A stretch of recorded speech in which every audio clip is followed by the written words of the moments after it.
Welcome back to What Arty Noobs for General Disturbance. This is the T92 HMC. It's the Tier 10 American SPG. This one's located on the north spawn of Cliff under the command of Rhatty87 of RGN. And we've got no sound on the machine, but we'll carry on because we've been having a lot of failures recently when we've been trying to run these games. And I don't want to keep trying to get the same video to run. Okay, he's actually carrying a rammer. I believe he was actually carrying optics as well, and I think that was a gun lane drive in there.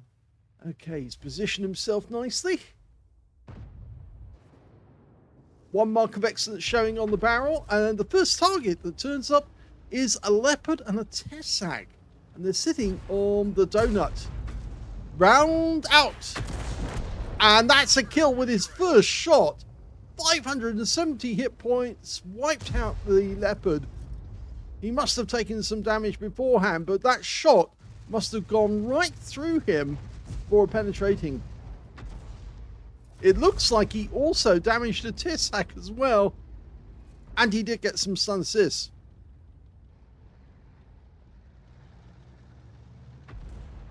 Okay, E900. The standard reload, 46.98 seconds. He's got 41.34 at the moment, and he's already got the communications expert working. Going for the IS-7, rounds out. Oh! Well, he looked away immediately after he fired, so all we could see was he did damage of 209 hit points.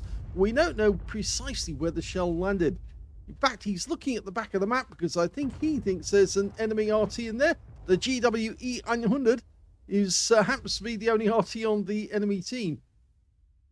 Just as he's the only Arty. There we go. He's actually in that bush there. There you go. And we're almost loaded. So unless we see the walls fall just around that little spot, then I think he might be putting a round in there to try and wipe out the GW. Rounds up. And he does get a direct hit. But it doesn't kill the guy, it just knocks down all the walls. But we do know he was hit, that's for sure. No doubt about that. Marking the E900 for the next shot. I would rather think that the enemy might actually fire in his direction, but actually no, he didn't. I just saw the tracer coming from that same spot and going towards the hill. So we're going to see if we can put a round into the E900 or the IS-7. And the special event is going. And he did get a hit on the IS-7 for 332. We don't know if it was a direct hit though. There isn't a special event going on the donut right now on the Western Pass. Again, he's gone back to have a look for that enemy Arty. Oh, and by hitting the IS-7, he just picked up 540 hit points of stun assist. So he's got a good total so far. Now, this is one of two videos that Rhatty has put up. First one featuring the T92, the next one's featuring the Object 261. Rounds out. And he does hit it, but again, he looks away after shooting. 520 hit points of damage from that shot alone. You can see one of our guys is sitting on that corner, camping that corner. We do have an EBR 105 who's come back to help us. And there is a Sheridan just a bit further forward. I kind of get the feeling the IS-7 and the E900 might not try to push forward because they are very low on hit points. And if they do come around the corner, they might get a receipt of several shells from the EBR and the Sheridan as well. And that might be the end of their game. We are 3 down on the enemy at the moment, but that can change.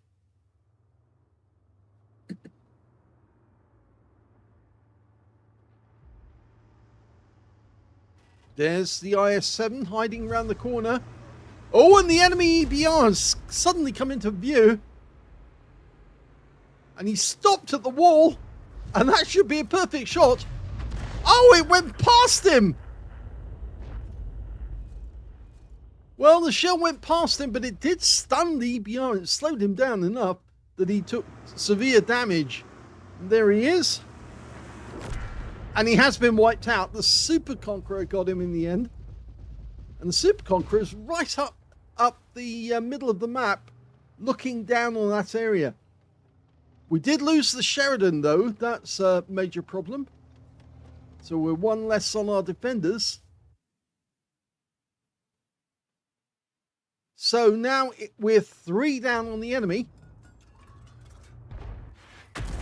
And he just wiped out the IS-7, who was sitting behind that rock. And he was unspotted, but the shell went right in and direct hit. And that was the end of his game. And we finally got to see that kill. Unfortunately, we're still hemorrhaging tanks. And we're now 4 down on the enemy. There's that Tessac again. Looks like that wreck's being pushed by an enemy vehicle. Why do I think it's an enemy vehicle? Well, if it was one of ours, we would see it. But the fact that we can't see what's pushing a wreck means that it definitely happens to be an enemy tank. And he's just wiped out the E900.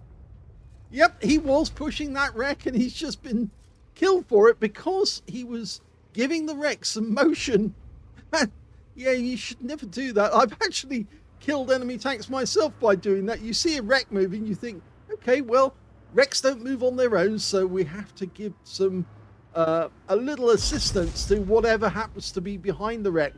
And you aim directly behind it and you go smack them, and then they suddenly find out, oh, I've been spotted. That FV4005 Heshbarn's about to take a hit. Rounds out. And it is a direct hit. Unfortunately, it didn't kill him, but it certainly must have upset him.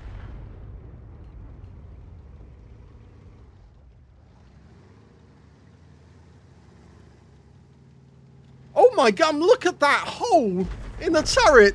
And he moves forwards, and the next moment, he goes down to the EBR 105. So that is a really good result, because that means now we're 1 tank up on the enemy. They do have a lot of hit points, though. They've got 7,166. And now we're looking for the tracer from that GW E900, who will be a one-shot. And if we do locate him, we should be able to splash kill him. Up on top of the hill, we can see that the lighthouse has been knocked down. We do have a DBV up there. And that was a shot to try and get a round on the Death Star. Now we can see where the GW E900 is. And we can probably guess where he's going to be after he's moved.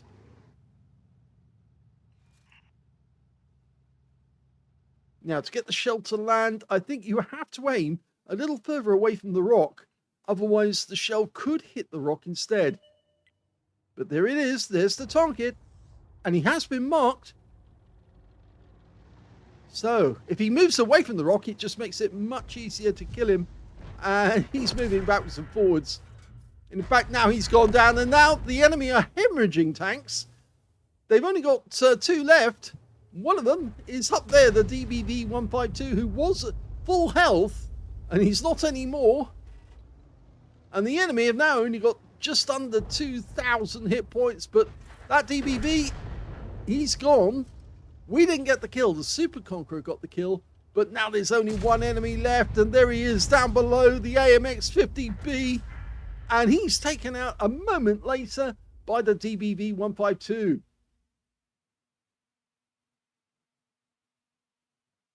Here's the end of battle results, and that was an ace tanker game from Rhatty87 of RGN in the T92 HMC. He got a Bruiser medal for getting at least 5 critical hits. In fact, he got 7, and he got a Gauze medal for doing more damage, exceeding 8 times the hit points of his own vehicle. His win rate from that one, 5,024, which is Super Unicum standard. Let's have a look at team score. Well, he didn't get the highest damage in the game because that went to a DBB152 who got 4,709 hit points, but he didn't get the high caliber because he didn't get 20%.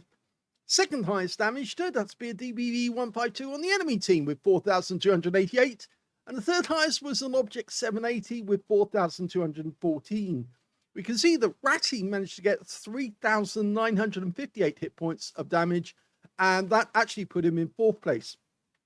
When it came to kills, though, he's actually in 3rd place because the DBV152 on our team got 5, the Super Conqueror got 4, and then we got Rhatty managed to get 3. Would have had 4 if only that shell had actually hit the EBR-105.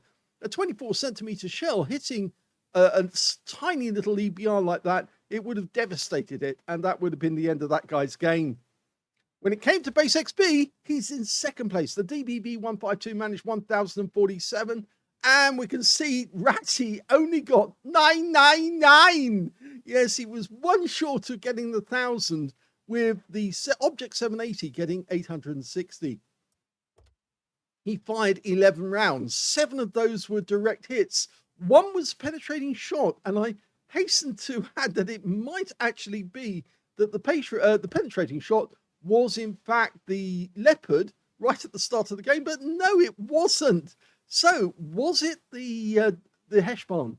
So look, yes, that one that hit the turret and it went right through for 1,080. So it was a low roll, but only just, and it didn't kill the enemy, but it made him an easy kill for somebody else directly afterwards. So very nice. 11 vehicles were splashed in the game, 3,958 hit points, of which 3,943 were at more than 300 meters. The difference was the EBR. He was under 300 meters when he was hit and damaged. 8 enemy vehicles were damaged, 3 were killed. He got 2,375 hit points of stun assist off 9 stuns. On a premium count, he actually made 49,335 credits from the game. Got 7 bonds for this being tier 10 and 7,494 experience points, including a mission completion of 5,996. So first game is over and it's an ace tanker for Rhatty. Let's have a look and see how he gets on in the Object 261. And here we are on the southwest spawn of Arctic region, otherwise known as Mannerheim Line. Well, no sound, I'm afraid, yes, but as I said, we are having difficulty trying to get some of these videos to run, so I'm not going to try and rewind this and get the sound to run. I'll try and just push on through, and hopefully there won't be a lot of movement. You can see, it does actually take away from the actual vehicle moving, but of course, if the vehicle is not moving that much, it's not so bad. He's got 2 marks of excellence on the barrel, and he's watching his own teammates move up towards the northwest corner of the map, and he's just spotted an Udes who's decided to go into the bush. Oh dear, oh dear. Direct hit 297, and he got the stun assist, and he's automatically got the communications expert working because that was such a lot of damage very quickly. Yes, you shouldn't try to go to that spot if you can't rush there really quickly. Only a light tank has the means to get there that fast, and that Udes just really didn't have it in him. The second shot's a direct hit on the Centurion Action 10. He's picked up another 95 hit points. Now, as you know, the Object 261 only carries 20 rounds in total, which is another big mistake by Wargaming. This is a big Arty. This is an Object 261 is an IS-7 hull. And so, in theory, it should have a lot of rounds. Oh my god, that shell hit behind the Action 10, which means there's another tank there that we can't see. It actually exploded directly behind him.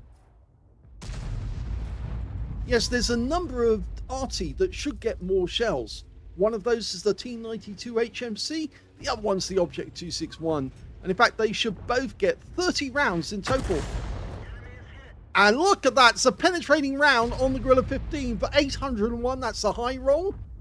This is 800 alpha, and 45mm of pen, and of course the gorilla doesn't have any armor at all, really, so to speak. And look at that, it's one of the enemy Arty, well, the only enemy Arty, right up in the corner, and now he's a one-shot. He could have actually taken the kill there, but the bat chat has gone down. Now he's going for the Manticore. Only 9 hit points.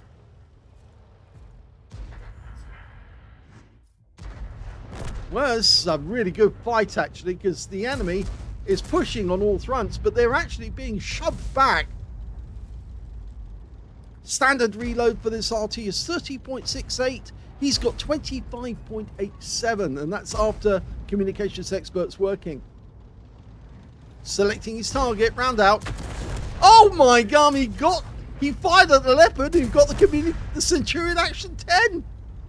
That was serendipitous, to say the least. Yeah, it was a happy accident. Missed one target, killed the other one.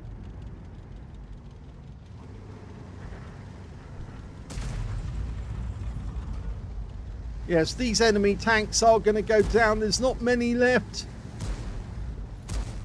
Lined up. Rounds out. Well, that one didn't appear to hit anything. So that's the first time Rhatty has got one wrong. But the good news is that Rhatty was watching his targets to see what they were going to do next. And that meant we got full up close with the action. The enemy STB-1's trying to get into a better position. See, the Gorilla 15's trying to stop our guys coming around the corner. In fact, has badly damaged them. Shell just misses the STB-1, goes behind him, but doesn't stun him.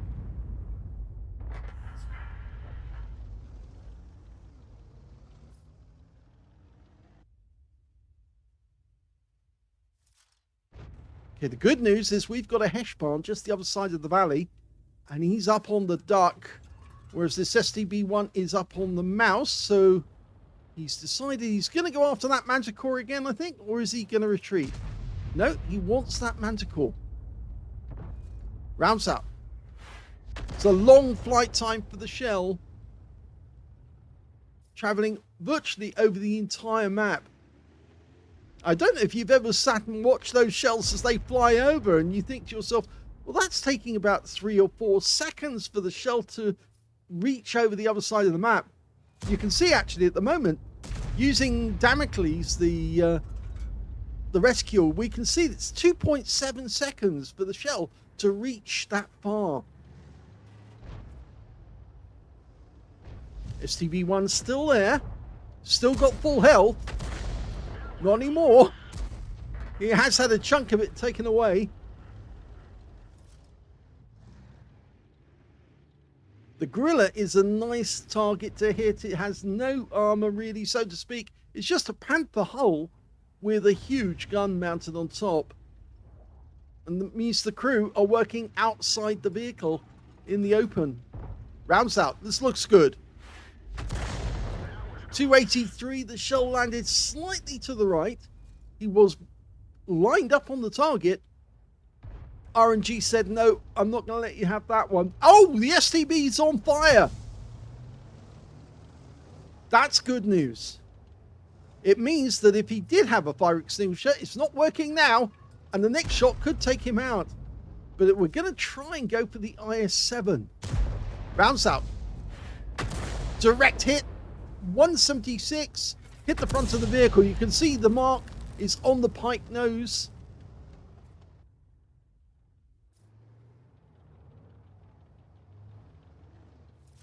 The score is 7-all at the moment, but the enemy appears to have lost a lot.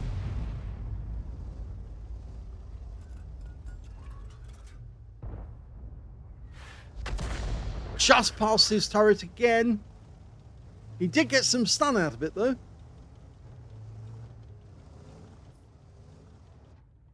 The difficulty is our guys down in the pass can't get up to get at the IS-7 because the STB will take shots at them. And there's also that Gorilla 15 they have to worry about as well. Okay, Striv up in the woods, just got spotted. Rounds out. Direct hit, 389, non-penetrating shot, but it has stunned him, and that's going to slow down his reload. and make it more difficult for him. And he's just taken 2 hits.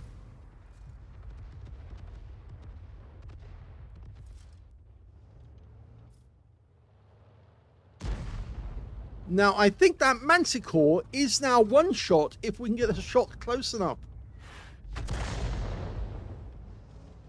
Unfortunately, we can't see if that did any damage.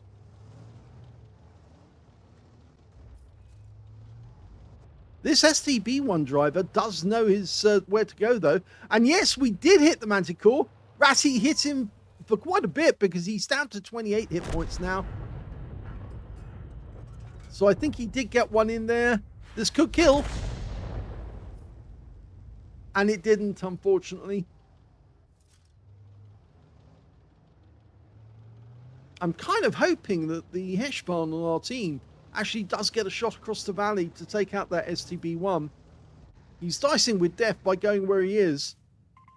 And there's the Strib 103. He's gone.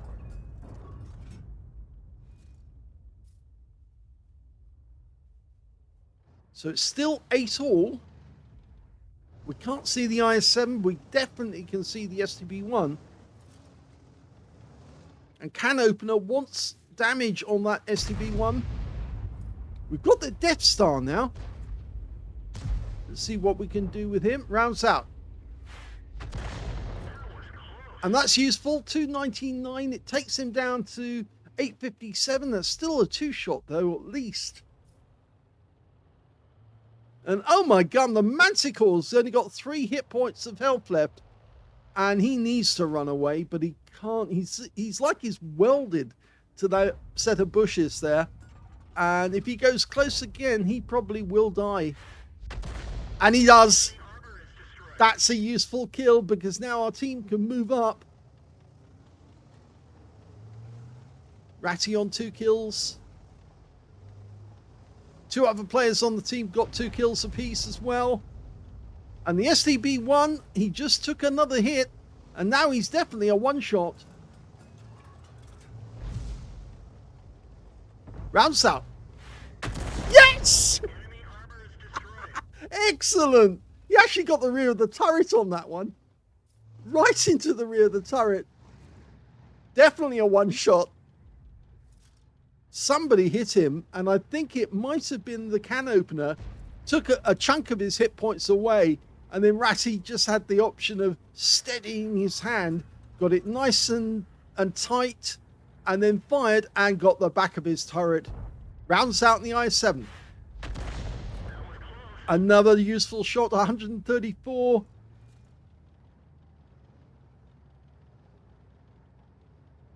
Starting to tell now because we've got twice as many hit points as the enemy.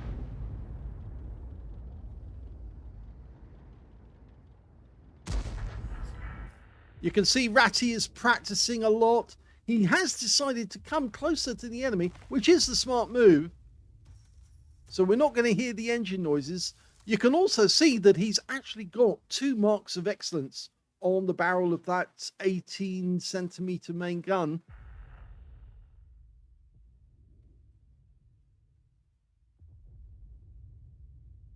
It appears he's not going up onto the duck.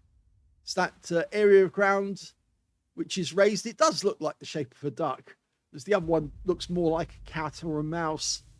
But I think he's going to get a better angle so he can shoot at the IS-7 in the corner. There's only 3 enemies left now. Getting closer to the enemy in the end stages of the game is a good move. The other reason why he has actually moved is that, in fact, he has no shells left. Yes, I didn't mention that at the time, but he has got nothing left to fire. Ammunition empty. The best thing to do is to let your teammates know is do a countdown and let them know how many shells you've got on the last 2 or 3. And if you have run out of shells, at least do the recycle to actually bring it up and it says ammunition is empty. And then your teammates know that you've got nothing left to fire and all you're doing is spotting. And that's it. The last enemy's been killed. The batch at 25 tons gone down. And that's victory. Here's the end of battle results, and that was another ace tanker for Rhatty87 of RGN in the Object 261. He managed to get a bruiser medal for getting at least 5 critical hits in this game. He got 11. He got a Gauze medal for doing more damage, exceeding 8 times the hit points of his own vehicle, and his win rate was 5,419, which is Super Unicum standard. Let's have a look at the team score. Well, we can see that this time round he missed out on getting the high caliber because the can opener got it. The guy who was insisting on somebody shooting at that STB-1, who finally got his wishes answered. Yeah, that guy got a high caliber and a Confederate in the can opener and 7,268 hit points. So he's a very good player. And yes, Rhatty did help him by getting that shot on the STB-1. Rhatty got second highest damage with 4,177, and the third highest went to the Batchat 25 ton. He was the last enemy left alive, and well, he got killed. When it came to kills, we can see top scorer was Rhatty. He got 3 kills in the game. 2 kills went to the can opener, the E900, the Batchat 25 ton, and the Object 430U on our team. And on the enemy team, only the Centurion Action 10 and Gorilla 15 managed to get 2 kills. And when it came to base XP, Rhatty's in second place again. So, yeah, second on damage, second on base XP, and he got 1,008 with the can opener, getting 1,275 in top spot. The next highest was the E900, who managed 993 this time. So, yes, just a little way below. Rhatty fired every round. Yeah, he fired the lot. 20 rounds he flung at them. 8 direct hits on the enemy. 1 was penetrating shot, and 20 splash as well. Now, I think we did see the penetrating shot during that game. Trying to remember which one I think it was, but it probably was the Gorilla 15. Yep, it was. Yes, 1,084 hit points of damage, 1 penetrating round. Gorillas are fantastic targets for Arty. Whenever you see one on the field, if it's an enemy one, yeah, go for it. You might as well. You're probably going to get a high roll if you do, if you have an Object 261. And if you don't have an Object 261, yes, try and aim the non-stun variety of HE, because you'll probably take it out with just 1 shot. Anyway, if we go back to details, we can see he got 4,177. All of it was at more than 300 meters. Damaged 10 of the enemy, killed 3. Did 1,859 hit points of stun assist off 18 stuns, and that's probably where he got the ace tanker. On a premium count, he actually made 66,589 credits to the game, including a 40,000 mission completion reward, 7 bonds for being tier 10, and 6,048 experience points with another mission completion of 3,024. So 2 really good games there by Rhatty87. This one was on the 20th of February. The other one was on the 21st. So you can see I did them in the wrong order, but both of them were ace tankers, and they were 1 day apart. So he hasn't lost any of his skill. He's still doing it, and he's still getting nice results. Hope you enjoyed those replays. If you did, please give this video a like, and thank you for watching.